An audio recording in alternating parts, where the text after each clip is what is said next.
Iimbestigahan ng Department of the Interior and Local Government si Sebastian Duterte matapos umano niyang ipautos ang pagtatapon ng basura sa harap ng tanggapan ng Department of Environment and Natural Resources sa Davao City.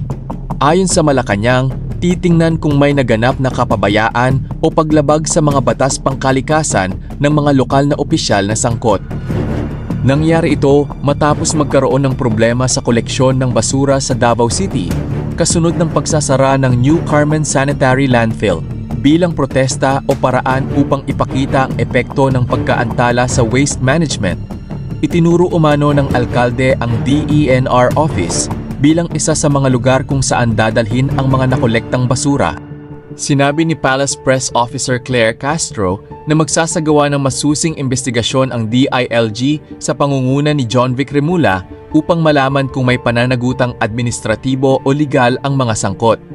Ang magiging parusa kung mayroon man ay nakadepende sa magiging resulta ng investigasyon.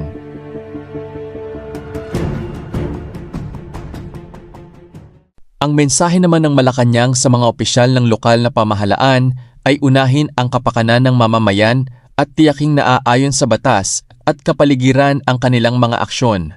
Sa madaling salita, iniimbestigahan kung ang pagpapatapon ng basura sa harap ng DENR office ay isang lehitimong hakbang upang ipakita ang problema sa basura o kung ito ay naging paglabag sa environmental laws at responsibilidad ng mga lokal na opisyal.